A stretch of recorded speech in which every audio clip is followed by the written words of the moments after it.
important because, like I said earlier, banks will cut your limits, okay? If you put in a big chunk deposit, banks will cut your limits.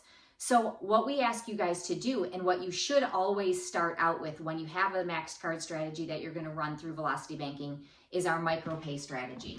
So I want to show that to you, okay, because it is very, very important. And hopefully I didn't make too much noise with my microphone. Okay, so this is the maxed card strategy here, all right? And as you can see, it shows that if you have $1,800 that you want to put on your credit card, okay, you want to put $1,800 on your card, all right? So that's what you want to put on your card.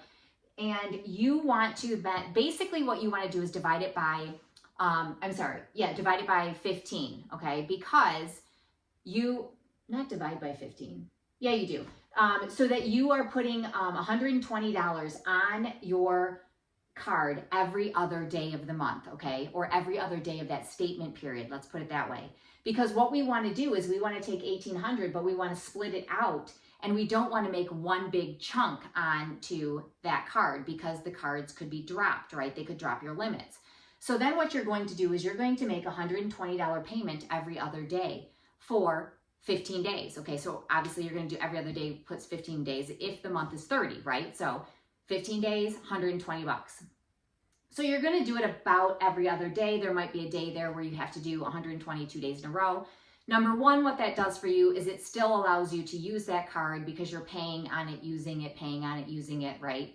And then number two, it trips the algorithm, right? It does, or I should say it does not trip the algorithm that catches these larger payment amounts, because we don't want the algorithm to be tripped. We don't want them to catch that big deposit that you put in, because if that happens, they could cut your limits. So then what you're going to do, like I said, is every other day put about 120 bucks on.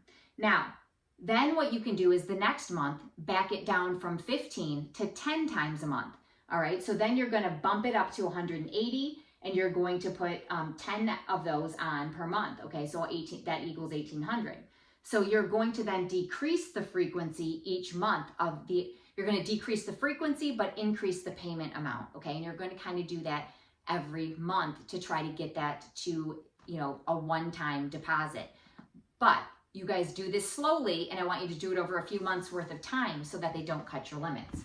All right, let me put this away.